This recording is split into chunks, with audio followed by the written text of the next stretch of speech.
Okay, 6:30. I'm going to get started here. So I'm Dave Piper, the ZNA president for 16 more days. And with me here is Bruce Weiland, the ZNA treasurer, and he's co-hosting also this. So between the two of us, we're going to try to manage this.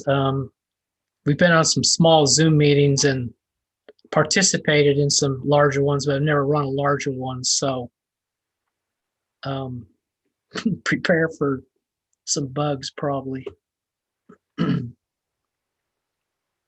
So Bruce, you got the admit room going now for people that come in? Okay.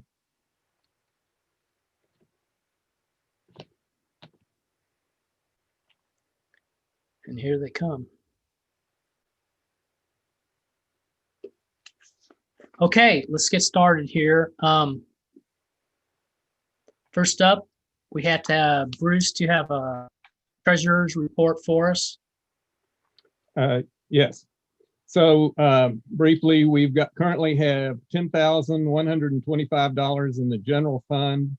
We have $12,410 in the holiday fund, $7,350, which has been donated this year. And I believe Harmony will be telling everybody a little more about the holiday fund later on.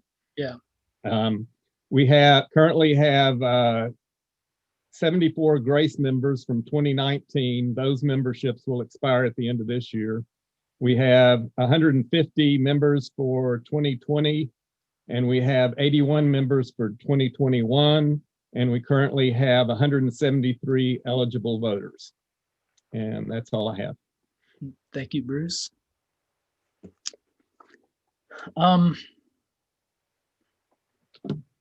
Is Harmony on yet? Yeah, she's been admitted right now.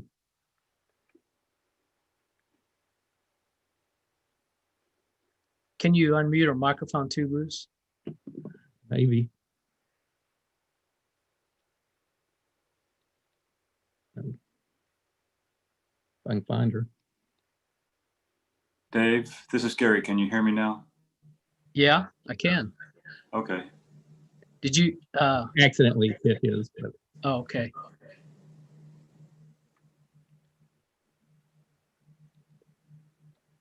You scared me, Gary. Startled me, I should say. I know Harmony's here someplace, but there. Oh, there she is. Yeah. Harmony, can you hear us? Yeah. Can you hear me? Yes, we can. So we just gave the treasurer's report and the membership report, and can you give us a little update on the Holiday Families Fund? Sure. Yeah. So hi, everyone. I'm Harmony Grogan, and I'm coordinating this year's holiday program. And many of you might be familiar with this long-standing neighborhood tradition, but Zilker has been helping families in need for many, many years now. And this year is no different. And we're really excited to be helping 10 families in this extremely difficult year. All the families have been nominated by the Zilker Elementary School Counselor. And each family was asked to complete a wish list.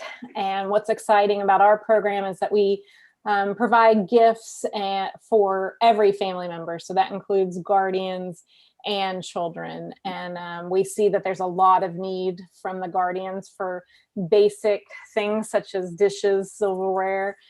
We had a request this year for a Christmas tree. So this program is important in so many ways. But we have volunteers that we call elves who are very dedicated, and they do shopping for the families. They wrap the gifts and deliver them. And of course, this year's been a little challenging with COVID. We have a lot of online shopping taking place, but I think we're all figuring it out. We still want to make the holidays bright. But we are still asking for donations. So we have several days left to shop. So if anyone would like to make a donation, we'd appreciate that. We have a link on the ZNA website that you can make donations at. And we're also accepting gift cards. So these gift cards go directly to the families. They could be for stores nearby, like Target, HEB, or a restaurant. And we ask those to be in smaller denominations of $25 or $30. So those are a couple ways you could help this year.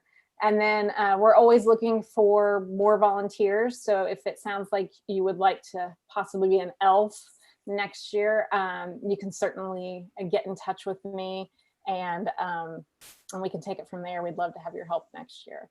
But we're really encouraged by the donations we're receiving this year. It's been a tough year for a lot of folks, and we want to make this Christmas extra special. So thanks, everyone. Thank you, Harmony. That's like I think said for the holiday families is the most heartwarming thing that we do. And many thanks for that. Many thanks for everybody's donations. We're this year has been really good for taking in donations. We've you all have been really generous. Yes, thank you. Yeah. Okay. Next up is so we have an election. We have one every year for the officers of the executive committee, and there's let me just read.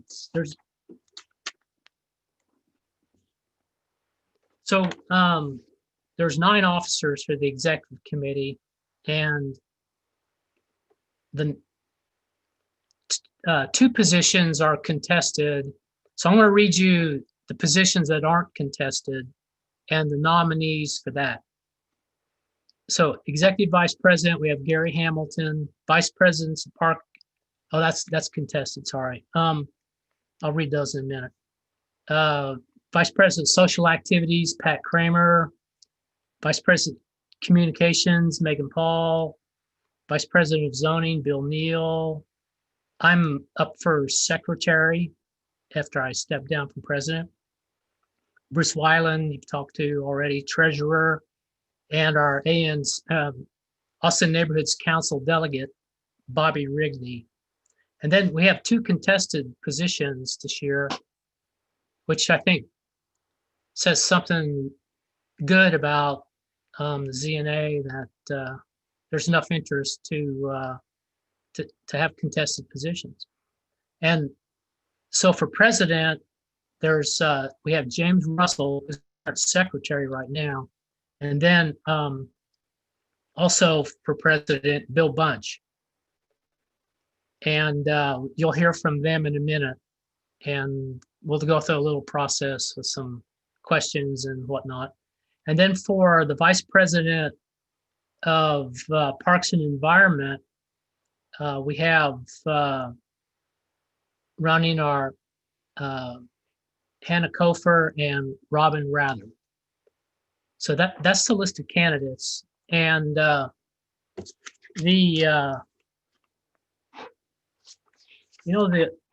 election this year, since it's COVID, is unusual. Usually we all just show up at the cafeteria in the Zilker Elementary School, and people walk in the door, we check if they're eligible voters or not, and give them a yellow card, and we read off the ballot, and people hold their cards up, and that's it. But with this, doing it this way, we're doing it by mail this year, in addition to having also a drop box. So the ballots have gone out to the eligible voters, and with the instructions on how to vote. So send in your ballots if you're eligible and have a ballot, then either send them in or drop them off at the drop box. And we're going to, we need to have them in by, we need to be postmarked, I think, by 21st, isn't it, Bruce? And by the 21st, and then we're have to receive them all by the 27th, and we'll count them on the 28th and send out a message. Can't have a meeting to celebrate, but we'll inform everybody on how the election turned out. So before we get into talking to first of all, will be the candidates for president. But before we do that, I want to say, I'm going to speed read this. Bear with me. It's I want to say what the ZNA does and is involved with, and what the leadership, especially president, is kind of looking at. So this is going to be quick. So I hope you can understand this. So no particular order. We have the South Lamar Corridor Improvement, Project Connect implementation issues, Barton Springs Road Bridge over Barton Creek, rehabilitation and replacement, a groundwater discharge issue at South Lamar and Mary, residential parking programs issues here and there, Code Next and its next iteration, general zoning issues around the neighborhood and the city. 4 quarterly meetings and 12 executive committee meetings per year. We have traffic issues, parking issues. We have the Zilker Park Master Plan coming up, and Kimberly McNeely's here to speak a little bit about that. Homeless camps in a lot of places, but especially along the little Zilker Creek, which runs down by A.Z. Morton Road there, and the associated environmental impacts on Barton Springs. We have erosion controls and runoff from construction in the neighborhood. We're trying to get a connection over to Bolden Creek Greenbelt. We'd like to get a fire station pocket park. We've been at that for a long time. We have the Austin City Limits Music Festival issues. And there's others. That's the list that Bruce and I and some others put together pretty quickly today. So there's a lot going on with the Zilker neighborhood, and it's nonstop for sure. So okay, so next up we have the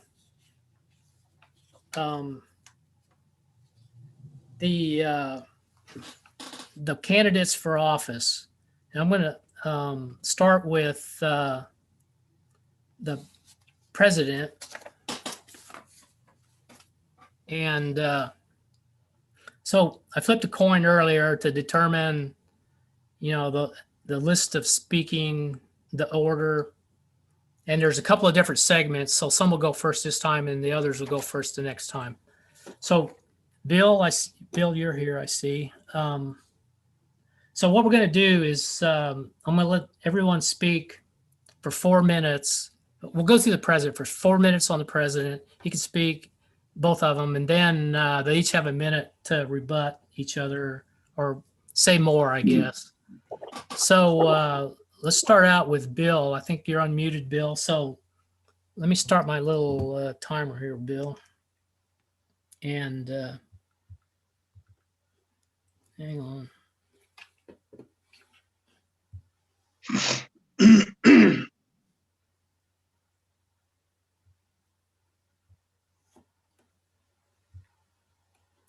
So Bill, give us a little bit about, tell us what you think. You're up. Okay, thank you, Dave. I'm Bill Bunch. I live on Oxford Street.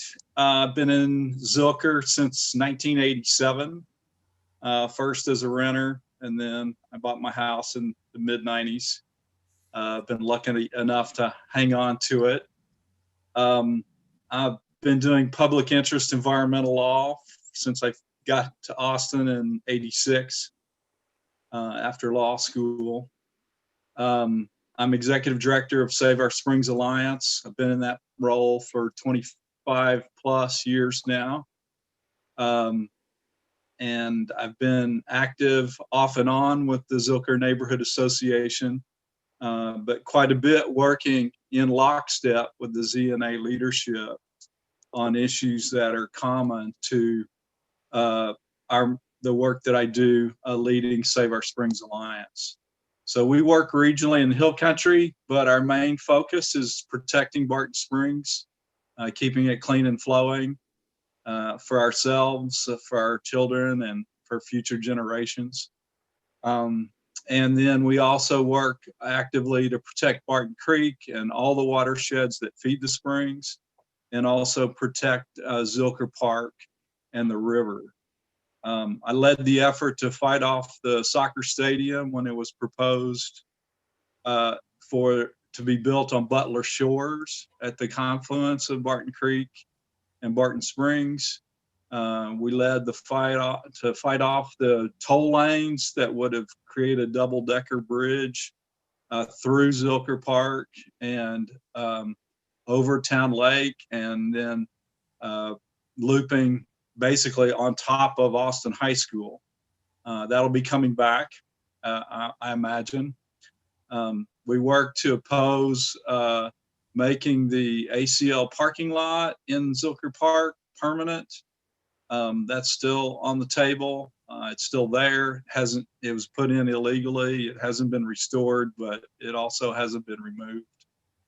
And Zilker Park's the main reason I decided to run this year. The Zilker Park master planning process is about to kick off. And I feel like it's important that we have strong leadership for the neighborhood association, and also strong leadership that's independent of the various other nonprofit groups that do good work, but also are commercializing the park. I've really appreciated the work James Russell's done for ZNA, but I do feel like this year in particular is not appropriate to have him, since he's head of the Trail of Lights Foundation, to being sort of our face in that Zilker Park planning process.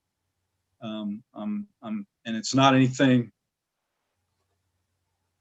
hostile towards him. It's a structural conflict of interest that I see built in there. And I want to advocate for what the community surveys have shown over and over, is that people want our parks to be more natural. They want nature restored and protected, and they don't want our parks overdeveloped. And they want them to be publicly controlled and not privatized. So those are my priorities for Zilker Park. For the neighborhood, I'd like to see our neighborhood membership grow, and I'm prepared to do outreach for that. I want to continue our fight on Code Next to protect our rights to protest zoning through the petition process. I'm particularly concerned that we're losing our neighborhood trees, and the city is not doing what it needs to be doing to protect our trees. And I'm also worried about the urban heat island effect, with more pavement threatened by more intensive redevelopment in our neighborhood and in the other central city neighborhoods. That's your time's up, Bill. Okay, that's it. And you can see my statement on the website too. Yeah. Thank you, Dave. I'll come back to some of those issues here in a little bit. So James Russell is our current secretary. Been in the ZNA on the executive committee for a few years. So James, let me reset my timer here. And tell us what you think about being president for the ZNA in 2021. Sure. So 4 minutes is a long time. So I'm going to start with talking about the glare on my head and also the offensive art behind me. I can't tell which is actually worse. But I appreciate Bill and the things he said. Through my work, whether it's through the Trail Lights or the Kite Festival or many of the other boards or working groups or task forces that I've been part of, it's always been, kind of a pleasure to serve. And I've always said yes when asked. especially with Zilker neighborhood. Obviously, I don't have the longevity in Zilker that Bill does. But, you know, I'm sure when we all moved here, we felt the same thing, that this is home, which I immediately felt. When I was asked to get involved, I think, you know, 2 weeks after I moved into the neighborhood, I said yes. Now I'm just as passionate about what happens in Zilker Park and in the neighborhood as Bill. And I certainly appreciate, you know, his thoughts about that as it pertains to me serving in a role where that would certainly, you know, have an impact. I don't believe that it would have a negative impact. You know, I did chair the Zilker Park Working Group, which called for the master plan last year with Bill, actually. So that said, you know, it's hard for me to disagree with anything Bill said. I'd love to see, you know, participation in our neighborhood increase. I would love to see, you know, us continue to protect our quality of life as residents in Zilker. You know, a lot of the things that are proposed for development don't align with the values of our neighborhood, and that's something that's really important to me and important to us, I believe. So really, it's, you know, I'd love to continue serving the neighborhood. I've enjoyed serving for the last 3 years as your secretary. But regardless, you know, win, lose, whatever, I fully intend to continue working with the neighborhood and you know, progressing through this master plan process for the benefit of everybody.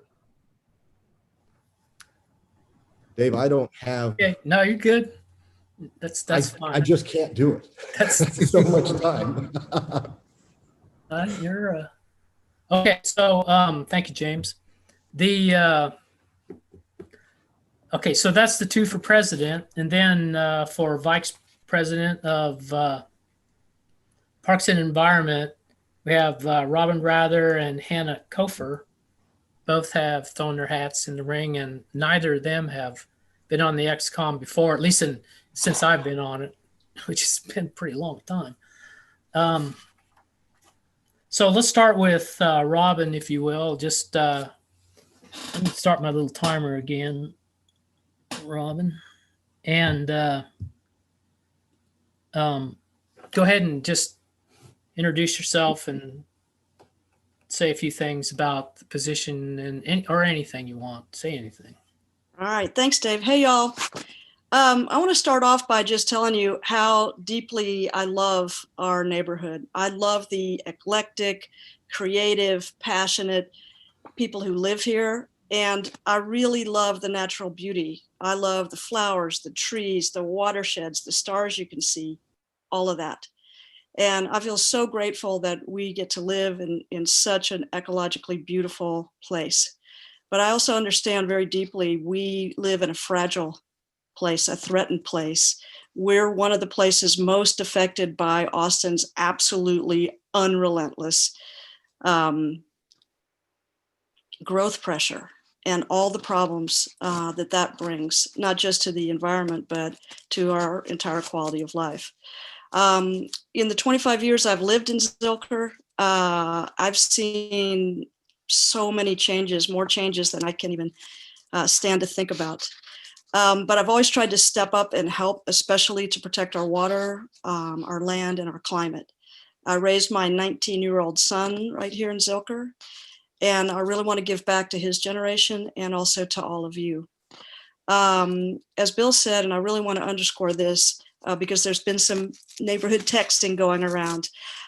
This election is not about maligning anybody or anything or anything that's divisive or negative. I think we've all just about had enough of the toxic election showdown. And what's great about this is every single one of your candidates are stone amazing. And I really mean that. The problem is both Bill and I see a structural conflict. It represents potentially millions of dollars, and we want to give you a more independent option. I'm running for VP of Parks for one simple reason. And by the way, I didn't know I was running for VP of Parks until about 3 days ago when Bill nominated me. So I did jump in, and it's not because I don't think Hannah is totally qualified. She's probably ancient, but she's got all the advantages of youth. And that's a serious thing with all the hard work in front of us. But Hannah works for the Trail Foundation. And I happen to love the Trail Foundation. They're essential. They're doing critical work. I not only love Hannah working there, I love Heidi Anderson working there. It's a great, great thing. But even though I'm proud of Hannah and I'm cheering for her just like I would any young up and coming rock star, but this structural conflict is really, it's problematic. And what it means is what might be best for the Trail Foundation might be best for the city of Austin, very well might not be best for what's, for our own neighborhood. And I'm very mindful of that. It's not one and the same. And even though Hannah has very generously said she would recuse herself, and I totally trust her on that, that's going to leave us blank in a lot of situations where I don't think we should be blank. And I'd like to try to offer a different alternative. In my years, many years, working to protect nature and to protect humans, the role of conflict of interest has absolutely been bedeviling. And I'm just going to underscore that, bedeviling. I have been very naive about it, and I've learned the hard way that it's always important to understand the role of money, the role of conflict, and to be super careful about it. And I'm not saying there's anything, in fact, I'm pretty sure there's nothing nefarious or evil about anything here, but it can really get messy. And from my read of the working group and the complicated situations that ZNA is in, I think it's already messy enough. So where I'm coming from is I would love for ZNA to be very independent, even though it may work closely with and work in good faith with the Trail Foundation and other nonprofits. I'd like to offer a more independent alternative. ZNA is incredibly important. I have been so proud to watch the members and the leaders of ZNA over the years fight the good fight over and over and over. And I really appreciate that. We also play a big role in. I got you on time, Robin. Okay, am I out of time? Yeah. Okay, let me just finish. I'll yeah, work. Go ahead. Yeah, sure. I'll work incredibly hard. We have to be a leader for other neighborhoods less fortunate for us and for leaders of color. And I want to be a good partner in that way. I appreciate you guys. I hope you'll vote for me, but if you don't, I'll still love you. Thank you, Robin. Thanks, David. So Hannah's up next, but just so you know, you all have 1 minute. I'm going to go around 1 minute each again to all of you. And then after all that, I'm going to ask you all the question of what are your priorities for the Zilker neighborhood in general. I read that long list to start. So that's just kind of where we're headed with this. So Hannah, if you got 4 minutes here to tell us about yourself and what you can do for us. Okay, great. Can you guys hear me all right? Yes. Okay, good. I figure we're all going to figure this Zoom thing out once we don't need it anymore. I wish I was in person with you all and hope you're enjoying this historic day for our country. But yeah, good evening, neighbors. I'm Hannah Kofer, if I haven't met you yet. When I first heard I was being considered for this position, VP of Parks and the Environment, I was definitely both honored and humbled. I do want to serve. I feel like I've been preparing for this opportunity to serve the neighborhood just about my entire life. I think I actually moved adjacent to Zilker Park, not quite in Zilker, but in the same year as Bill.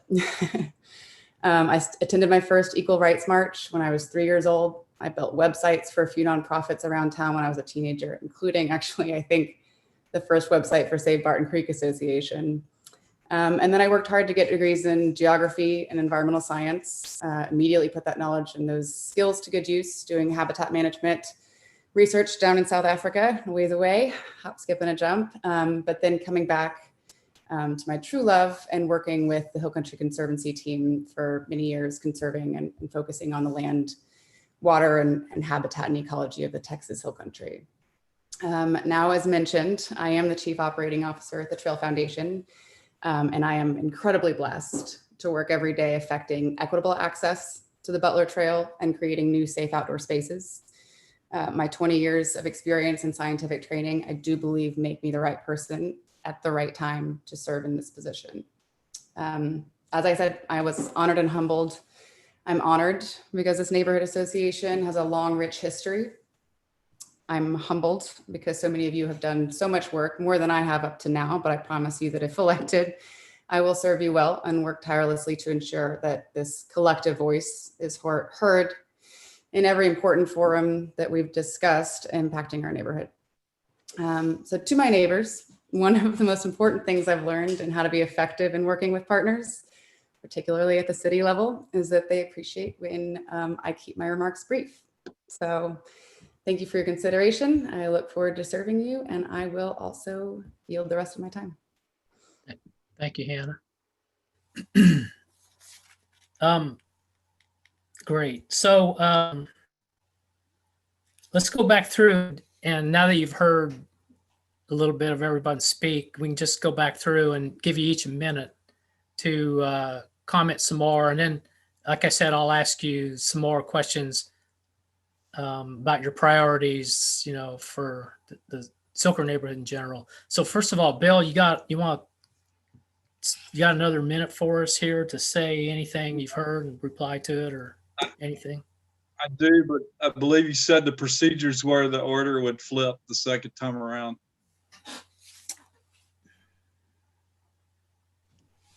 Well, I did say that. But that was for when I asked the next round of questions, Bill. For the priorities and all that is what I meant, that I would flip it then. Okay, all right. I misunderstood then. I don't think it's your fault that you misunderstood. Okay, fair enough. Well, I guess I don't have a whole lot to add, other than to sort of reemphasize again. I think with this, you know, just the timing this year, the Zilker Park master planning process kicking off, and there's definitely a push to further privatize and develop the park. And as we've seen with the Zilker Botanical Garden, with the Waller Creek Park, with Peace Park, and elsewhere. And we've seen just recently 3 examples of where the park was under attack, from the soccer stadium proposal at the confluence of Barton Creek and Lady Bird Lake, the ACL parking lot, and the toll lanes on top of the trail bridge. And in none of those 3 occasions did either the Trail Foundation or the Trail of Lights Foundation really step up and fight those. And, you know, that there's good reasons why they didn't, and I don't entirely blame them. But that just is perfect illustration of where there's a sort of a built-in conflict between at least what I perceive is what most Zilker neighbors want from our parks, and what the Trail of Lights Foundation and the Trail Foundation positions have been in that critical public arena. So I'll leave it at that. Thank you. Yeah, thanks, Bill. James, you got anything to add to anything you've heard? Sure. You know, Bill is correct in, you know, we didn't take a firm stand at the Trail Lights Foundation as a single purpose entity against the soccer stadium. We did as executive committee members of ZNA though. Same with the parking lot and at Stratford.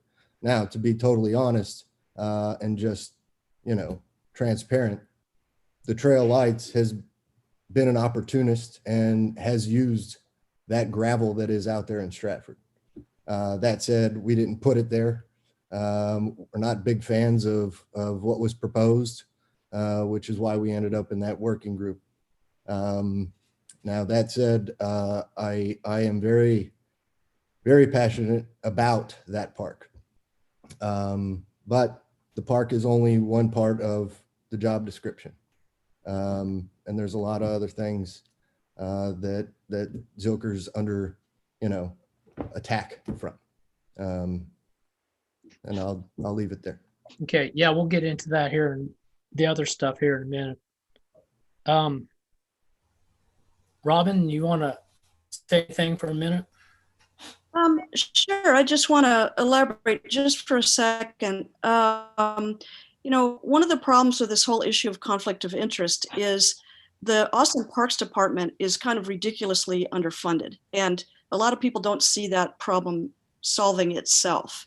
And actually, this is a report, and I'll email it to you. It's a great report done by the Urban Land Institute last year, and it contains a lot of recommendations about ways the Trail Foundation together. And actually, this is a chart on page 12 that sort of illustrates what they were recommending. You can see here, the PARD and watershed protection and TTF are kind of separate right now, but they're recommending this Venn diagram that shows some significant strategic overlap.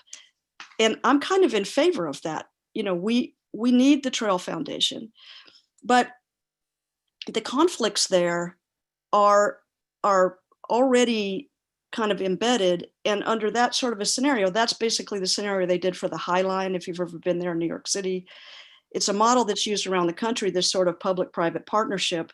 But this is why I'm thinking ZNA really needs to have its own separate voice, work closely together, leverage mutual benefits wherever we can. But it's that kind of thing that's making both Bill and I a little bit nervous as we go forward. These conflicts are going to intensify. Thanks, Robin. Hannah, go ahead and go longer than a minute if you want. There you go. There you go. Here I am. Hi.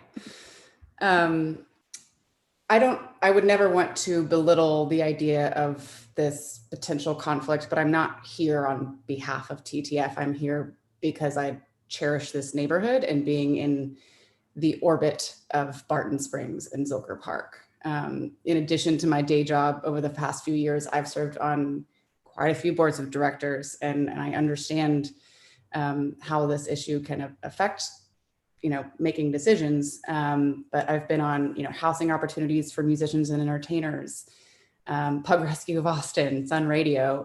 Not that any of them really have much to do with parks, but I find great fulfillment in serving my community through these organizations. I would cherish the opportunity to do so here. But just as I wouldn't start peddling pugs in Little Zilker Park or hosting large house concerts, I also wouldn't be serving in this position as a representative of the Trail Foundation. I would be serving as a member of this neighborhood, representing all of our residents and the parks and wildlife that we get the opportunity to live alongside. Okay, thanks. So the next question I have is for everybody again. Sorry. It's I already prefaced it. I'd just like to hear everybody's priorities on what, as far as, let's just stay within the Zilker neighborhood. I think we've covered parks pretty well here. I know they're inseparable, but I'd just like to hear what your priorities are as far as where the neighborhood association should go with regards to things that are going on in the neighborhood and the growth that we're having and development pressures, or there's a lot of things. Pick your priorities. And so this is where we'll flip the order. So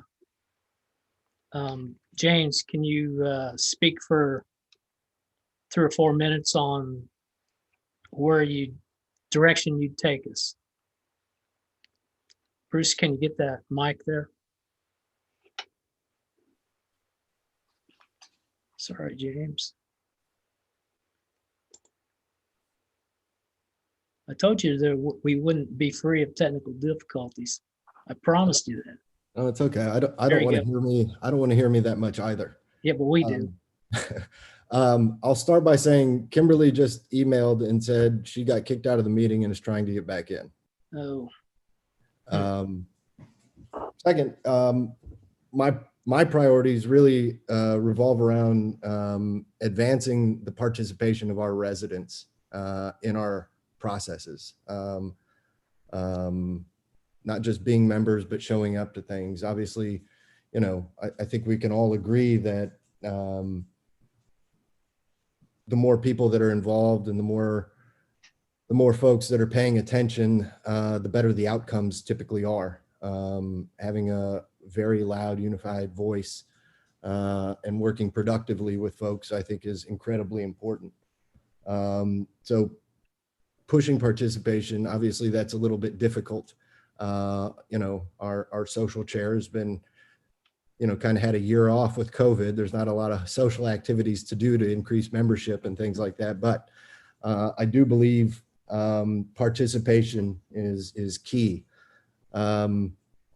You know, I feel strongly about, we have rules, we have ordinances, we have a land development code. And, you know, one of the things that I believe that we struggle with as a community is enforcement of those things, whether it's by the code department, you know, with sound, whether it's, you know, watershed, dealing with the issues down at Heather and South Lamar. You know, there's a lot of things that just need to be done. And you know, without our voices collectively beating the drum, things don't get done, which to me makes this body of folks so important in the things that we do, which again brings me back to the participation factor. The more eyes, the more involved, the better everything will typically be. You know, just I think it was last week, there was a fire over in Bolden in one of the homeless camps. You know, how are we working to address that and get, not just get folks the help they need, but, you know, prevent those types of things from happening? How are we working with the city? We can always work better with the city to get the things done. And really the focus, you know, our zoning committee is so great on the executive committee.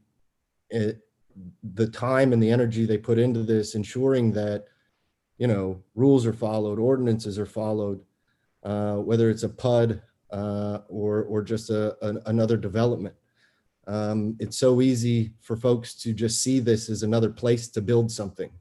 And I don't feel that way about this neighborhood. I never will. The things that go in here need to reflect our values. I know I said that earlier, but I firmly believe it. And just because there's a plot of property and you can build something there doesn't mean you should. And you know, I think that again, the participation, more folks saying that, and in lockstep to protect and preserve the character and historical integrity of our neighborhood, I think is important. thank you, James. I got a creaky chair, don't I? Bill, you want to talk about priorities for the ZNA, especially outside the park and other things that are going on? Sure. Thank you again. Just again, I do think with the Zilker Park master planning process kicking off, it's absolutely, you know, that will be a top priority this year for the neighborhood. So, you know, that's on the list. Outside of issues, Code Next is going to come back around, and you know, that's not over. Hopefully our council will get the message that, you know, there needs to be some compromise with the neighborhoods instead of just trying to shove it down our throats. That effort has failed miserably. You know, the lawsuit on the protest challenges is in the Court of Appeals. I think the neighbors are going to win on that. And so I want to help us continue to defend those rights. I will rely on the zoning committee. I'll reiterate what James said. The zoning committee is just, incredibly knowledgeable, smart people who've done a fantastic job holding the line where we need to, but also compromising where it's appropriate.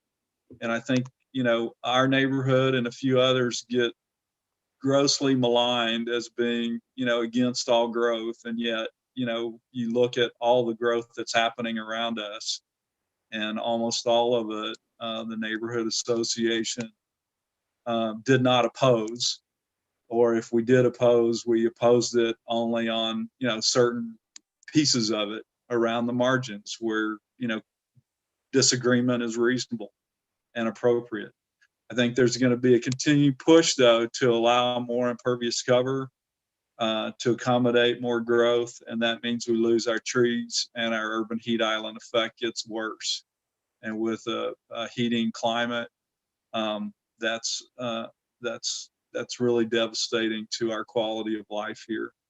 So those would be my priorities. And then also, like James, I'd really like to try to create a greater sense of community. I'd like to know more of my neighbors than I do. I feel a bit of regret at not making more outreach to them, both to engage them in ZNA business, but also just more block parties and perhaps neighborhood gatherings in the park, family picnics, just to build more community and connection between the people who live here and the incredibly special place that we have, both under our feet and next door in Zilker Park. Thank you, Bill. So in the flipped order, Hannah, can you tell us a little bit about some of your priorities? Now, I realize the office you're running for is Vice President of Parks and Environment. So I guess, try to maybe focus any priorities, but, if you want to work that in outside of Zilker Park, and there's a lot of things in the neighborhood have to do with environment, especially hell, anything. So give us 3 or 4 minutes, if you will, please. Sure. I'm glad I have a little extra time because I keep writing down things that I wanted to hit on. So thank you. Good. I'm going to quickly just touch on Zilker because I do think that that's going to be a big piece of this position. The city is, or maybe already has actually hired this new team of consultants to help manage the Zilker Park vision planning process. And I do see ZNA as a key stakeholder. I'm ready to represent all of the residents, including the members in this neighborhood in this process. And I do think I have the experience to do so. I will say that my daily work with several city departments, including Parks and Recreation, makes me uniquely qualified to stay informed about the visioning process and engaged on behalf of ZNA. I do see this process as the most important opportunity that we've had in probably decades. And I do think there's a lot of work to do.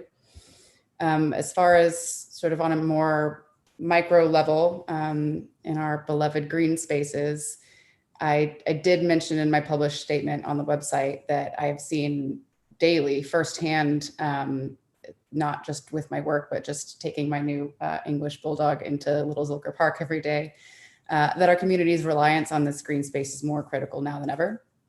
Usage of our trails and parks has skyrocketed. It doesn't take statistics even to see that, but it is about 20% if you're counting.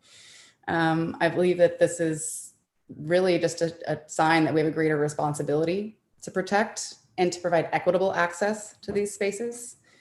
I've recently been getting acquainted, thanks to Dave, about the ongoing efforts to build the trail along the railroad tracks across Lamar. I'm particularly intrigued by this. I know that there's a lot of work that's gone into it so far. It's kind of given me also the opportunity to dust off my GIS programs to make use of that background, sort of plot that out and what it might look like. I do think it could be a legacy project for our community, although it could be a long time in the works. As far as keeping our spaces more ecologically stable, I think aside from some on the ground projects and volunteer days in our post-COVID world, which side note, I think that's actually how I learned about ZNA was folks working in the creek right outside of AZ Morton as I lived right across the street. So that's kind of nice to see. But many people who move here are not familiar with the flora and fauna in our area. And I think educating our neighbors is going to be a big, not a struggle, but a big project, especially as everybody has said, sort of broaden the ZNA membership. And a lot of them might not even be aware of the nature of our car system. I know a lot of folks that move here at first might not understand that impervious cover restrictions aren't just a rule. They're a way for us to protect our community's water quality and quantity. And I'm just thankful that the executive committee has chosen to bring on a VP of communications. I think that being able to look forward to working with her in order to sort of strategize how to reach more people in that realm would be pretty great for our community. Thank you, Hannah. Robin, you're up.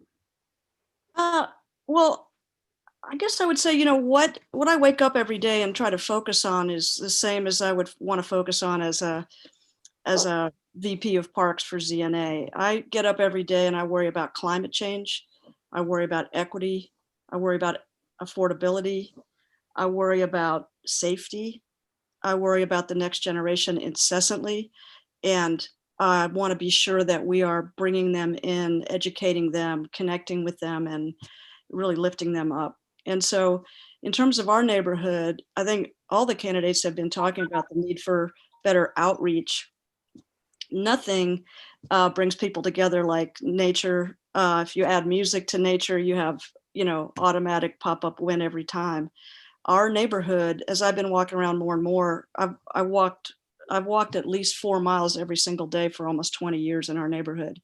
And what's very clear during this COVID time is our neighborhood is absolutely full of nature lovers. And I think if we're looking to expand our members, to expand our connectivity, to understand each other better, to unify up more, there are a million different ways that we could come up with to use the nature in our neighborhood as a magnet, if you will. For me, some of the most important things, I really pride myself. I do have a certificate from the Austin Dispute Resolution Center. I get asked to mediate all the time. I facilitate all the time.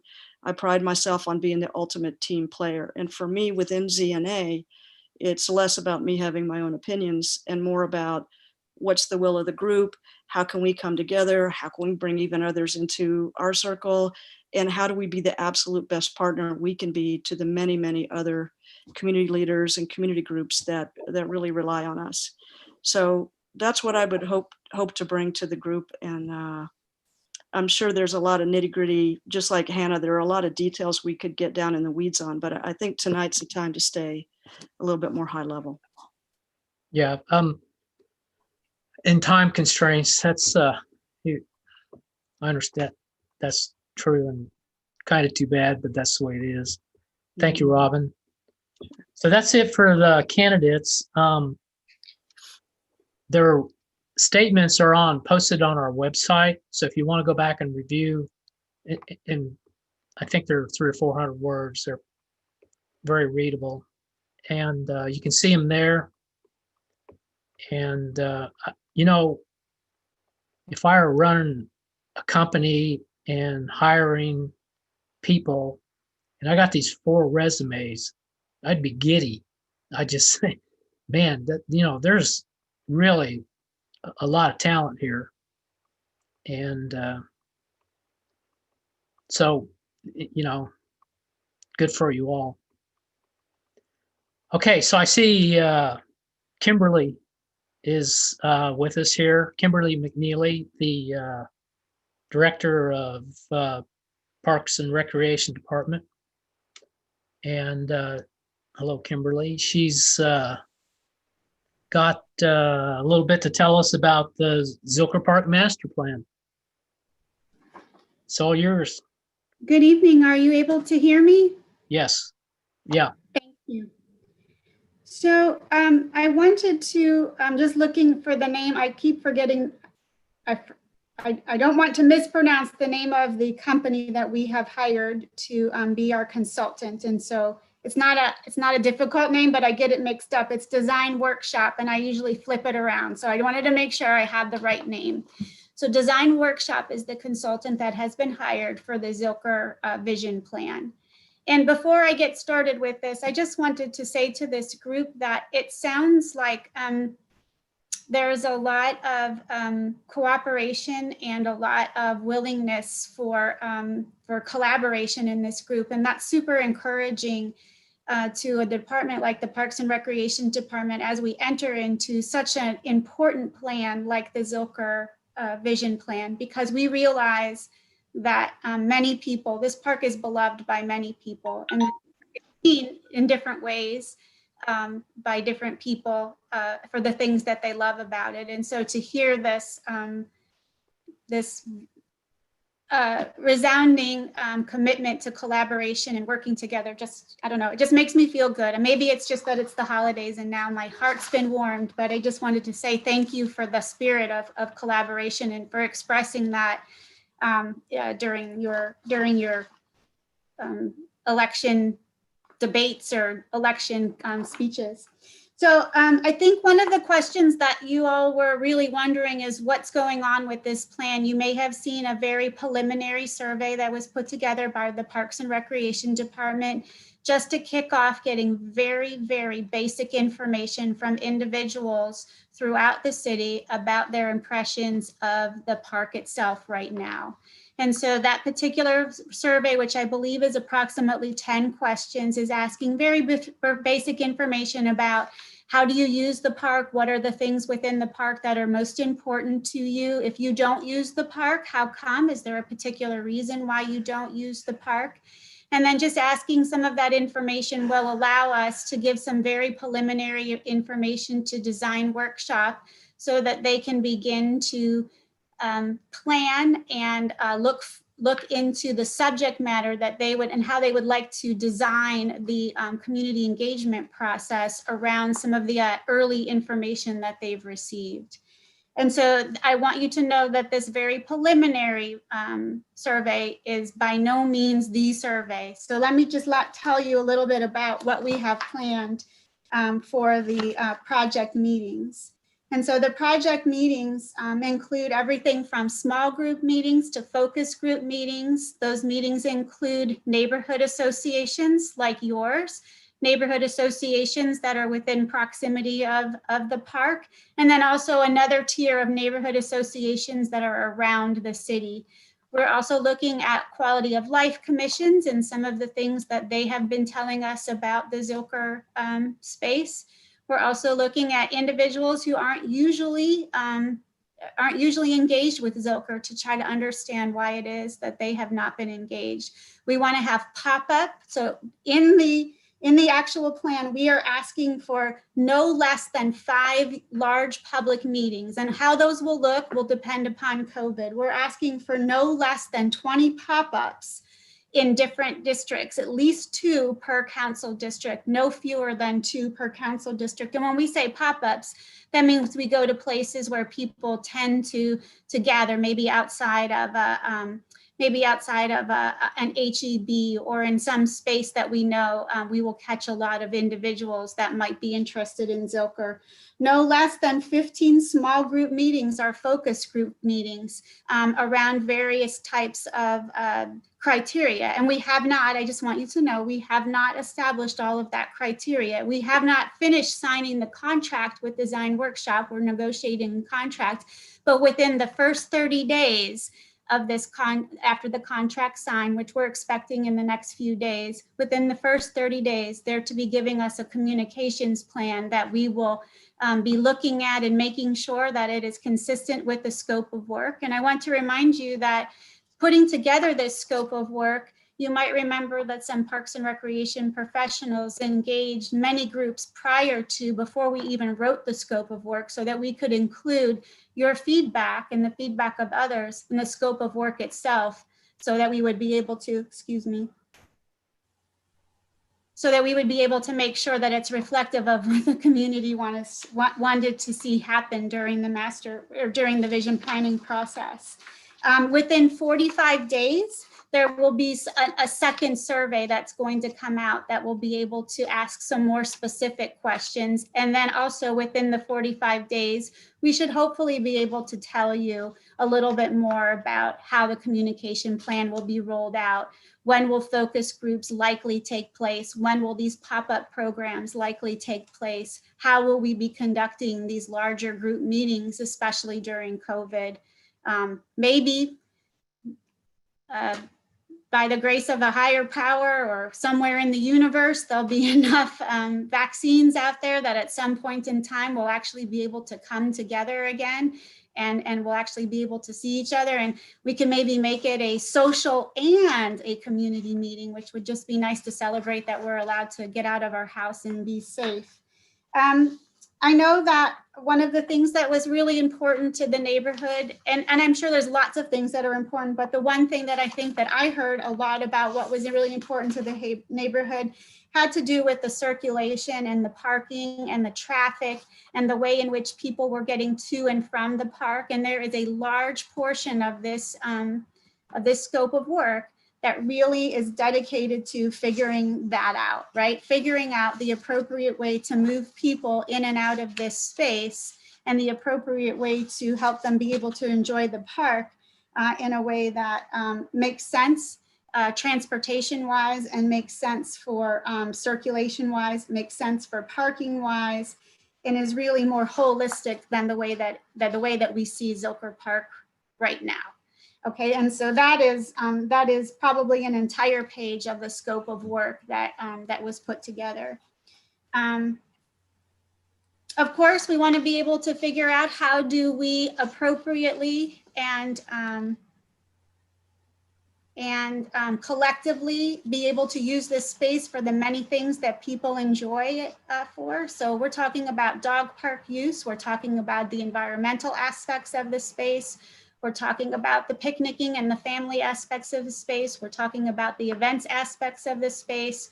We're talking about the traditions of that particular space. And we're also talking about the interpreting of that space. And so before all the things that we've been talking about other than nature started happening, right? This was just a big park that that Indigenous people were absolutely able to use. And over time, there has been some displacing of, or maybe some space where we have not been as inviting as a city for people to come. And we want to be able to recognize that and understand that and interpret that in a way that we're doing environmental interpretation and helping people understand the uses of that land before we came and started using it as a park.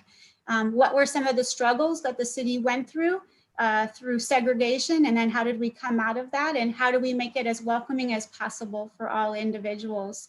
When we talk about equity, of course, we're talking about equity for minorities, but we're also talking about equity for individuals who have disabilities, and we're also talking about I apologize, that was a moth. Individuals who have disabilities. We're also talking about everybody of all ages, right? How do we make sure that everybody from a toddler all the way to a grandmother or a grandfather are able to use the space in a way that makes sense to them? Obviously, I think I heard some people talking about trail connectivity and being able to get from place to place, and we want to be able to make sure that that's included. That's a lot of me talking, and so I will be quiet and take some questions or allow you guys to maybe pick my brain about other things or provide additional details. Okay, thanks. I have actually some questions here that were submitted by some people. So I know you, aside from the traffic flow, circulation, which, can you tell us just what your biggest priorities are for the park? What would you like to see come out of the master plan? I don't, you can, talk as the leader of PARD, and then, but if you have a personal opinion, we'd be glad to hear that too. Yeah, so obviously the vision for me as the Parks and Recreation Director is for it to be as reflective as possible with the community input that was given to us. And we've tried very hard to be able to make sure that we are listening to the community and providing, you can see in the conversations that we've had and the feedback that we received, that you can actually see that in the plan that is set forth that goes before council. And we want to make sure that it would be my vision, like I guess maybe this might be my wish list, because this doesn't always happen, but it would be great if we had really a majority of individuals coming forward and speaking in favor of the plan. While I know that it might not meet every single person's need on every single level, that it's a good enough plan that everybody in that spirit of collective compromise and coming to consensus is willing to give a little bit in order for it to be something for everybody. So that's kind of my vision. That would be kind of philosophical. I would really love to see an appropriate connectivity of all the different pieces of the Zilker plan. I'm sorry, the Zilker Park, right? So we have Barton Springs, and we have the Zilker Botanical Garden, and we have the Nature Center, and we have the Great Lawn, and we have the train, and we have the South Side, but all of them are kind of disconnected. It's not easy for an individual to come to the park and then be able to enjoy all those spaces in one day, because some people, frankly, don't even know that all of those spaces exist within Zilker Park. They see them as separate entities. And wouldn't it be nice for someone to be able to spend an entire day at Zilker Park because they could go to Barton Springs, and after Barton Springs, they could easily get to the Nature Center. And after they hung out at the Nature Center, they could easily go over to a space that they could picnic, and then they could maybe end their day over at the Umlauf Garden. But you get what I'm saying, and that there's enough amenities and things that are happening in the park for all generations, for everybody to enjoy, for it to be family oriented, and that for there to be some sort of circulation in that park that makes sense, some sort of circulation that can get you from place to place, that allows you to be able to easily enjoy that, where you don't have to worry about crossing the street and being hit by a car, and you don't have to worry about walking farther than maybe you have the capability to walk, or someone in your family can walk, because there's some sort of a transportation or shuttle or train or something that will get you from one location to the other. So that would be my vision. I think that it's consistent. It may not be consistent with every single person's, but I think that it's consistent with sort of the overall idea of what we have, and we heard from a lot of the feedback before we wrote the scope of work. But that would be my number one thing that I would hope to accomplish. Obviously, I would like to keep the environmental integrity of this space. I would like for us to maintain its ecological and environmental aspects and the beauty of those, with carefully being able to have some activation in those spaces. I would like for there to be people to be able to come to that space and to learn a little bit about history and learn a little bit about ecology. What are Barton Springs? So we have that splash exhibit there. I would love to see that particular exhibit and be interpreted in a way that people are more engaged in understanding how our aquifer and our spring system works, and then how does that connect to the rest of the park. I know I'm all over the place. I want everything. I want all the things that everybody else wants in one plan, so you can see why this is so complicated, or it can be a challenge. Let me ask you another question, or a question or two about the park, and then we can get some questions outside the park too, if you want to tackle those. So on the, on the, I guess the west side of the Mopac Bridge, there is actually part of the park that extends under the bridge. There's parking under the bridge, and then that extends out even to the east. I think it's now the storage area for city stuff, just supplies and things. It's just sort of piled up in there. And of course, that's all connected as you go under the bridge. It's connected right with that Stratford piece of land between the lake, Ladybird Lake, and the Stratford Road that's been sort of the off and on, or temporary, or not temporary, the parking for the ACL Fest and others too, and the Botanical Garden sometimes.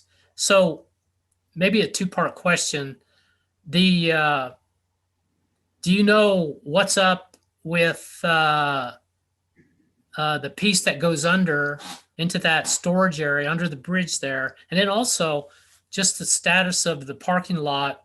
I mean, I think wasn't that ordered to be taken out essentially, and it's So still there.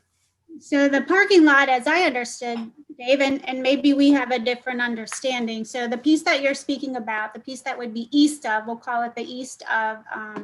I meant it's the west of the Mopac Bridge. Sorry. So West of the Mopac. Okay, west of Mopac Bridge, I have the exact same understanding. I was under the impression that that area is to be cleaned up and it's to be restored. So any kind of junk, we'll just call it junk, right? That was laid there, extra wood, pieces of metal, dumpsters, those sorts of things were to be cleaned up. If you are viewing something different, first of all, you're viewing something different, shame on me for not following up on it, and I will do so. So we have is the stuff under on the west of Mopac, then what we're talking about, the stuff that's stored there, quote unquote junk. Is that to be Dave, yeah. The junk that was over there and what's been called the boneyard is gone. Oh, it's been removed. It's that whole area though is now fenced. That whole area now is fenced off, and nobody actually can get in there except, I guess, park personnel. Okay, so I don't know what their plans are for it now, but all the junk that was there has been removed. Okay, so let's segue into that. What's the plans for that? And what if the plans are they tied down to the master plan, the vision plan, whatever you? Well, I would say that we would want to incorporate that space into the park, the vision plan, absolutely. And thank you, Bruce, for confirming that it had been cleaned up, because that's what I was under the impression. And so if more stuff showed up there, you know, like I said, shame on me. But there are no specific plans for that area. We're about to enter into a vision planning process. So what's the highest and best use of that space according to the conversation and the feedback that we receive from our community members? So what do you? Yeah, go ahead, Bruce. I would like a follow-up question on that Butler landfill area, though. So. Before you ask it, let me just say, when's the date of the master plan to be over with, and then when would whatever that start on the park, and how long would it take to finish that? And now take that in relation to what Bruce is going to ask right now. Well, I was under the understanding that the area was going to be regrassed. I mean, the rock parking lot doesn't extend through the entire area, and we were led to believe that that was going to be regrassed and resodded while the master plan was going on. And in fact, right now, at least the last time I was down there, and it's been probably a month since I was down there, there was a channel eroding through the park there from runoff from the botanical gardens and from Stratford, and starting to create a somewhat of a ditch through there, which could expose the landfill at some point. And I'm just wondering why nothing has been done with that and what the plans are to address that. Okay, let me ask the first question and then I'll get back to your question. So the first question was, how long does it take for a vision plan to be completed? So vision plans from start to finish usually take at least a year. And that means all of the community engagement sessions, all of the different design, I would say the different plan phases, right? Coming back to the community and checking that, going to all the boards and commissions, and then lastly, finally going to council for approval. Now, there have been some very specific timeframes. You might remember the long-range plan, and the long-range plan did take a little over a year because of the breadth and depth of that particular plan. And there have been some other plans that the council were not necessarily prepared to adopt within the year's time that we had finished those plans, because they went and asked us to go back and look at maybe some other specific things. So for this particular plan, I'm going to estimate 1 to 1.5 years, right, from start to finish, community engagement all the way through to council action to approve the vision plan.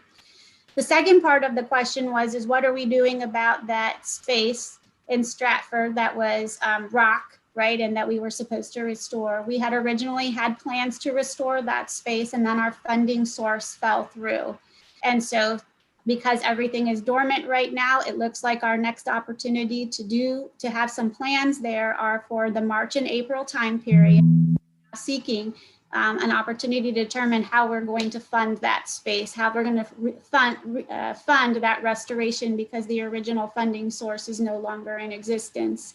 And the capital monies that we had received during the bond program have been allocated for other kinds of programs. So we're seeking, looking at grant opportunities. We're looking at other entities that might be willing to donate, people who, what are some of our programs when our projects finish, if there's any money left over from that project, can we pool that money together to be able to restore this space?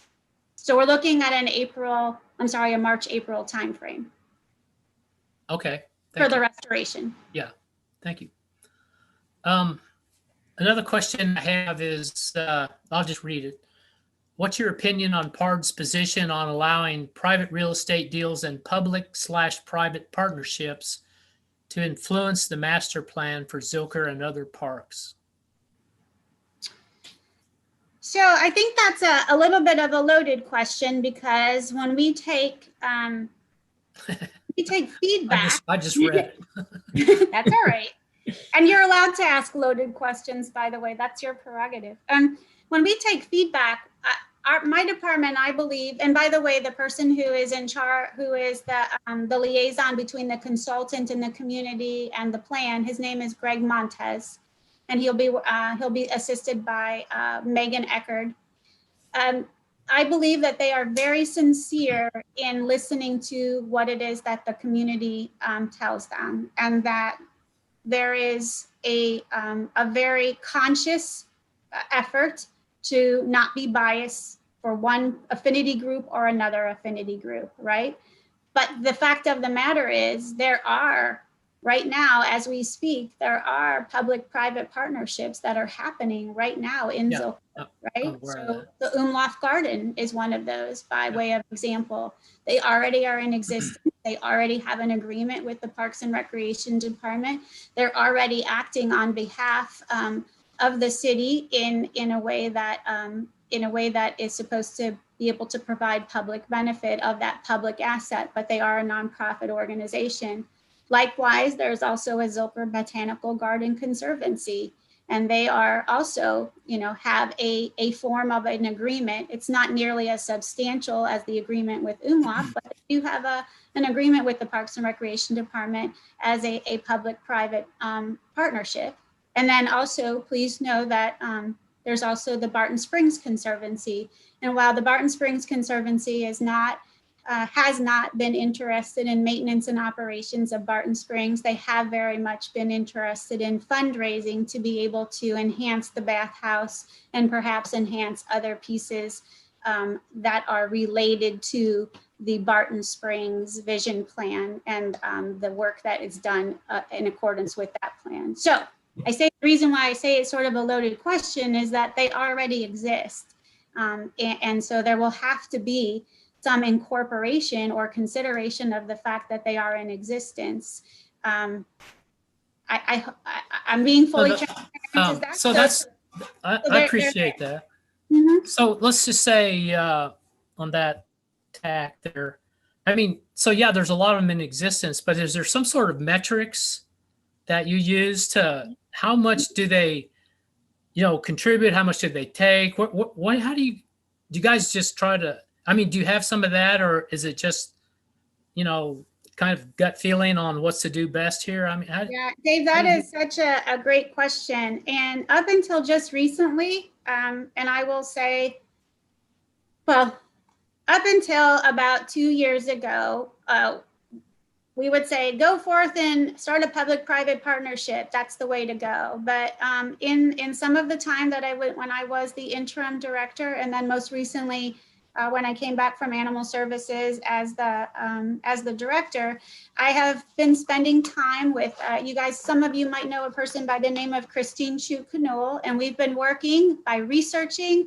by looking at best practices, by interviewing entities that already have conservancies as part of their park system, like in New York, like in Houston, those sorts of things, to figure out what are the best practices associated with a public-private partnership.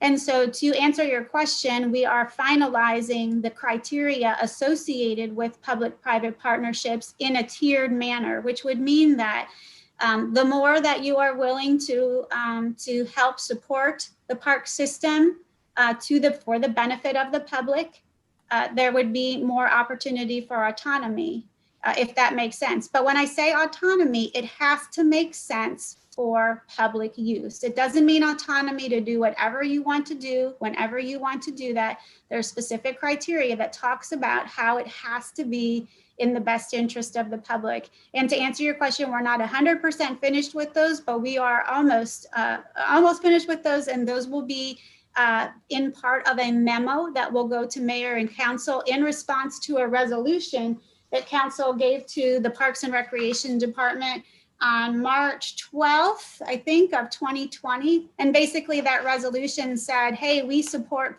I'm totally paraphrasing, just so you know, but it basically said, we support public-private partnerships, and we support them with nonprofit partners. And we think that you should create opportunities for partnerships agreement that benefit the community, and to outline roles and responsibilities between those groups. And so in outlining those roles and responsibilities, we'll be taking that back to the council for them to know that we took their resolution seriously. We outlined roles and responsibilities, and we're giving them to them for a baseline for them to understand that we completed that work.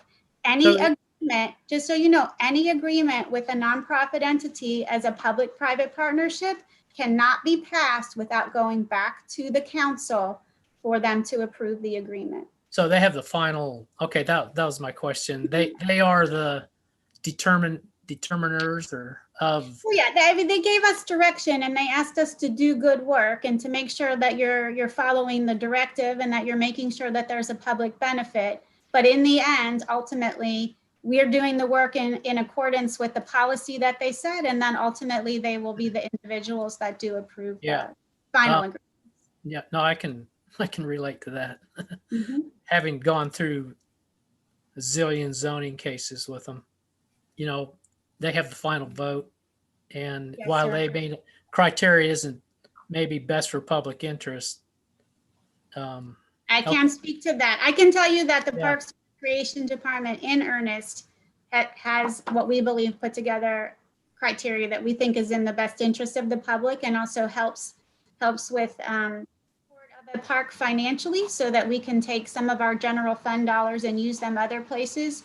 But ultimately, you're right. Ultimately, when we bring an agreement forward, it may look exactly like we thought it should, or it may look a little bit different in the end. So let me ask you a couple more questions. Move out of Zilker Park into the neighborhood, but it's a similar kind of question in that I want to kind of know how much influence you guys have with the city council to do this or that, your recommendations, and if you even make I know you make them. So take, for instance, the land development code. That's on the sleeping land development code that's been kicked out or through courts and stopped for a time being. But in the last iteration of that code, it had a provision in it that to remove all the tree protections on all properties that abut core transit corridor, such as South Lamar. So let's just take South Lamar.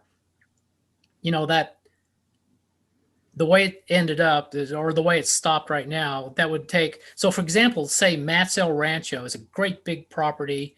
It's on, you know, faces Lamar. It's deep, and it has, I don't know how many heritage trees back in there, live oaks. And there's some other, probably less large, but around town, I'm sure there's others. So how much I mean, okay. Tell me that if you think, first of all, it's a good idea to remove tree protections, and then based on if you think it is or isn't, I mean, how do you guys communicate that with city council, and how do you, and are you restricted by communicating with city council in that you're essentially, staff by definition? How do you get your ideas across and not get fired? So first of all, tree policy and those sorts of tree decisions that are not part of the Parks and Recreation, well, any tree policy and tree kinds of policies, tree sorts of ordinances and trees in the land development code is really governed by and moved forward by our arborist, right? Yeah. And our arborist is I think the arborist is now the urban forester, or there might be another position in the development services department that is the urban forester. So about 4 years ago, and maybe a little bit longer than that, we decoupled the responsibilities of policy and execution in the Parks and Recreation Department. So policy ordinance code is taken care of through the development services, through their arborist and the urban forester, who is named by the Development Services Department. And then the Parks and Recreation Department is actually we're the operators, we're the maintainers, right? And so we interpret the code, or we learn the code, and then we follow suit as we're pruning and taking care of trees and determining whether they need to be removed or whether they can be brought back to health. So with regards to what's happening over at Matt's El Rancho, unless it's specific to parkland or and it has something to do with the development and it's consistent with code, we're not the ones, the Parks and Recreation Department is not the entity that's creating the code related to trees. But to your second question, things that are related to the parkland dedication ordinance or that inland development code that the Park Department might be able to influence, there is a team of individuals. It used to be, I don't know how the new configuration will be, but there were two individuals whose names are escaping me, Brent Lloyd and I just forgot the other individual and I apologize, but they're the two staff team leads and they get together on a regular basis with different representatives from the Parks and Recreation Department, from Watershed Protection, from whomever, whichever department is appropriate, maybe from fire, maybe from utility company. And they try to look at the code holistically, and they will take recommendations from the department and then see if they can't incorporate those into the final product that is brought forward. Ultimately, like you're aware, ultimately there's those conversations that go back and forth about the recommendation that comes forward, and then ultimately the decision that is made. Because as the council is considering many different aspects of the code, something that's really important to the Parks and Recreation Department might not be nearly as important to Watershed. Usually Watershed and Parks are on the same page, but it might not be nearly as important to someone else. And there might be a compromise that is had to be able to move forward. But the staff does get an opportunity to bring forward a recommendation. And to do that, to not get fired, the Parks and Recreation Department will, on a regular basis, will reach out to each of the council office aides that I have a relationship with and say, hey, this really important thing is about to come up.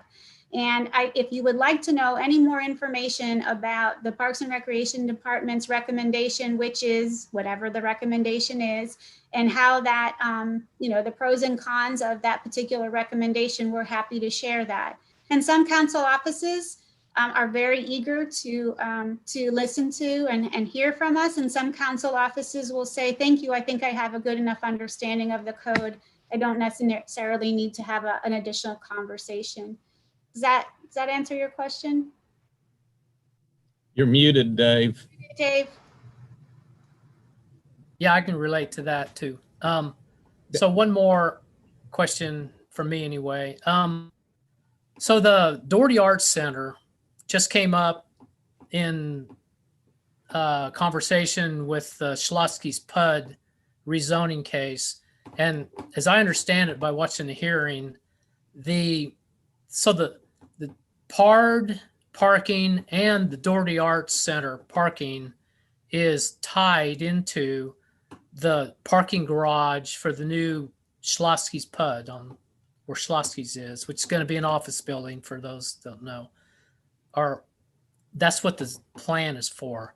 So with those buildings tied in there, the Schlotsky's Pud also has the option of not being an office building if that doesn't work out, and turning into a residential building if the office building doesn't work out for whatever reason. So my question is the progress of the Doherty Arts Center with its garage, with its parking tied to that other project, if the other project hits a snag and for whatever reason doesn't go forward, what happens to the Doherty Arts Center? Does that delay it or stop? Can the Doherty Arts Center, how are they going to work around that if that other project stops? So I don't know that I have the exact answer for you, Dave, and I would like to commit to the Zilker Neighborhood Association that I would be able to provide for you in writing something a little more substantial. But the conversation that was had on last Thursday, was that the PUD as a commercial entity is to be able to provide for the Parks and Recreation Department 80 parking spaces, 30 of which are free. They could be used by the Parks and Recreation Department employees, or they could be used by our constituency or our patrons at the Doherty, and then another 50 at a reduced rate, 50% reduced rate. And along with that came the direction from Councilmember Kitchen that if that is the parking that we are going to be able to negotiate, that makes the PUD an actual PUD, right? That makes it a public benefit, along with a few other things. It wasn't just the Parks and Recreation Department, but that's what made that's what the public benefit was. Then the Parks and Recreation Department, if it were to create any kind of parking, that it would be underground and that everything else would be surface level parking. So to answer your question, if that becomes residential and it no longer is commercial, it would absolutely be subject, I would think, to the parkland dedication ordinance, right? Because that's residential. That's what if something, becomes, unless all what if it affordable becomes housing, nothing? if it suddenly became, go ahead. What if it becomes nothing? What if it just stops? The funding runs out, financing doesn't work, or whatever. Right, the Doherty Arts Center is already funded with approximately $28 million from the bond. And so I think that the Parks and Recreation Department has funding to be able to continue the Doherty. And it also has other direction from other council offices and other meetings about taking a look at revenue stream opportunities and some other things, and parking opportunities and parking management opportunities. And so I think the Doherty's independently funded from the PUD and independently funded from whatever will happen at Schlotsky's. Will it make design and construction a little more tricky? Probably, but without knowing all the details, it's a tough question for me to answer. Yeah, sure. But I'm happy to do a little more research and absolutely give the neighborhood association something more substantial. Yeah, that'd be fun. Yeah, send us a letter. Let us know. Mm-hmm. So give me at least until the beginning of the year, but I will do that. Okay. We have enough, not too many people on here. Does anybody else have a question for Kimberly? Or I guess anybody else if you want to, but if you do, I can see you, some of you raise your hand, or if you're familiar with Zoom, there's a way to raise a hand in Zoom. Or we can just unmute everybody, Bruce, and Okay. Unmute everybody. And if you have you want to ask a question, just say I have a question. We'll see if everybody what happens here. If not, we're pretty much at the end of this meeting, unless you have something else to say, Kimberly. No, sir. I'm sorry. I was looking at a family member. I don't have anything else to say, but certainly if there's a burning question that you have right now, or if you think of something after your meeting's over, I would very much be willing and happy to answer a question that you have. Okay. The email, it's just Kimberly.mcneely@austintexas.gov. I know Dave has my email. He'll be happy to share it with you. Leave out, don't put in that extra E this time. That's okay, right? There's a lot of E's in that name. Okay, so I don't see any. Yeah, people can unmute themselves if they want to Okay. ask a question. So they're probably still muted because they muted themselves. Okay. So if you want to ask a question, you have to unmute yourself. And Ellie is over here. Ellie, I see Ellie waving at me. Yeah, Ellie, go ahead. So, Kimberly, how, the Zilker Park Master Plan, there are just so many pieces to it, in terms of what it touches, right? I mean, we're talking about, one, the parking lot that's gravel now. We're talking about what's, some connection with the Schlotsky's PUD and the Dougherty. And, oh my goodness. So how is the scope of work? How is it prioritizing these? Because that's where the push-pull is going on, and then there's so many different entities, and any one of these topics could take a year to talk about with some people, right? And so how are you thinking about the prioritization of these items and within the structure of the vision plan? That's my question. So I think that the prioritization of items will become more clear when we hear from the community as to what's most important, right? So I think that circulation and traffic and figuring out parking and people moving and pedestrian safety and bike safety, I think that that's pretty important, right? And so if you were going to ask me, I would absolutely prioritize that.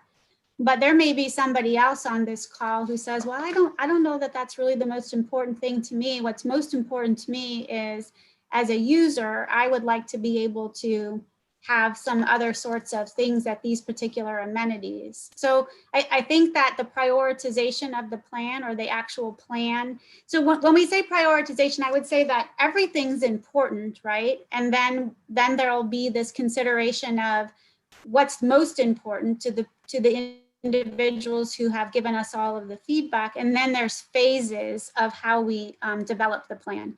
And usually the phases are reflective of the things that are the priority of the constituents and of the community members that participate in the actual vision planning process. So all the things could be important, but something will likely rise to the top as being the most important. And those are usually the things that are part of the phased plan, and the things that are most important become the things that are funded first to be able to make them happen. Does that help you, Ellie? Yeah, that's helpful. One other question. Right now, you said that the Parks Department is developing this criteria. And I'm just kind of asking Dave and Bruce, has ZNA participated in feedback to that criteria? You mean criteria to the scope of work? Well, you were saying that you're developing criteria that you were going to forward to council about the scope. That is on public-private partnerships. On public-private partnerships. So I'm just aware that there are people here that I'm grateful are willing to jump in and help with a master, with the vision plan. Mm-hmm. But I hear you saying right now, there's a time that could be available for input to that criteria. No, for public-private partnerships, that was a direction that I was given in March, right? And that was about developing some sort of criteria, not just for what happens in Zilker, but for what happens across the entire park system. Okay. And so I would not say that the neighborhood association was a stakeholder in that conversation. That was done a lot with the partners that we currently have, not just big partners, but even, you know, down to volunteer partners. And it was also through research. So when would that draft criteria be available for our officers to review? I will be sending something to our council offices in the future. And it goes to council, right? Because I'm responding directly to a council. I'm responding to a council resolution who said, "Hey, Parks and Recreation Department, go forth and figure out what this criteria is. We support public-private partnerships, but you need to have some criteria and bring it back to us." And so is that 3 months, 6 months? What do you think? I would say in January. Oh, in January. Okay. Mm-hmm. Thank you very much. You're welcome. Anybody else? I'm ready to end the meeting, but I have one burning question that I don't too long, but the Barton Springs Bridge over Barton Creek is one of the highest priority for something. And, you know, it's historical, of course. Do you know if the master plan, how much does the master plan affect the bridge, or how much does the bridge affect the master plan? Is that all incorporated into that flow of traffic? And is that part of the master plan? Do you know that or not? It could absolutely be a part of it. I'd have to go and read the scope of work again, Dave, to see if it's actually called out. But I can tell you, ladies and gentlemen, if it's a historical structure, there is an obligation for us to really take a look at historical structure and historical structure preservation, and to be able to make sure that we do what is appropriate within our power, with, you know, all of our efforts to make sure it would be preserved if it's a historical structure. But that would be one of the things that I would just have to go through and reread this thing a little more carefully. And I could give you a solid answer, but in general, yes, everything that's in Zilker Park and everything that is adjacent to Zilker Park, like the Umlauf, right? That's right across the street. Like that space that we were talking about that used to be called the Boneyard, that I called the junkyard. All of that is part of the conversation in a planning process. Bruce, do you have some influence on what happens with that Barton Springs Barton Creek Bridge, or is it? I mean, I don't know if it's actually part of the park or not. I don't know. It might be a public works issue. Yeah. But like I said, I would need to look at this and then get back with you. So I think I owe you two things. I owe you information about this bridge. And if you give me 1 second, I'll think about the other thing that I owe you. Well, I will tell you that if you find out something about the bridge, you will be more successful than we've been. Because, I mean, I'm going to try the last I heard, there was a big push to actually replace the bridge, even though it is historic. And the longer it goes, the more problems they have with the bridge, because maybe it's not structurally sound. It might not be structurally sound, but I will find out for you. And I hope that I exceed your expectations, Bruce, and I do find out something. But we'll see. We'll see if I can. Yeah. The other issue was the DAC, the door. Thank you. Yep. I knew I would remember it. Thank you very much. I knew you would too. Okay. I think we're going to wind it up here. I appreciate everybody coming. Thanks for participating. May I just say that I'm very thankful that you invited me to the meeting, and I hope this is the beginning of more open conversation and more opportunity for us to communicate really good things. And then, of course, let me tell you, I know that we're not going to meet your expectations all the time. And so when we don't meet your expectations, that we really have that open a door of communication so that we can work through that. And I appreciate being able to be here and maybe just start that relationship off on the right foot in a new year with new expectation and new hopes, and you know, everybody being able to contribute to something that's going to be wonderful in the end. And that's the vision plan for Zilker Park. So thank you. Okay. Thanks for that, Kimberly. Mm-hmm. Are we good here, everybody? I think we managed to get through without crashing the programs. So this will be archived, or this will be on YouTube Live, or there's a link I think on our website if you want. If you just want to watch it again. Okay, I'm gonna end it here. Thanks everybody. Thank you. Bye bye.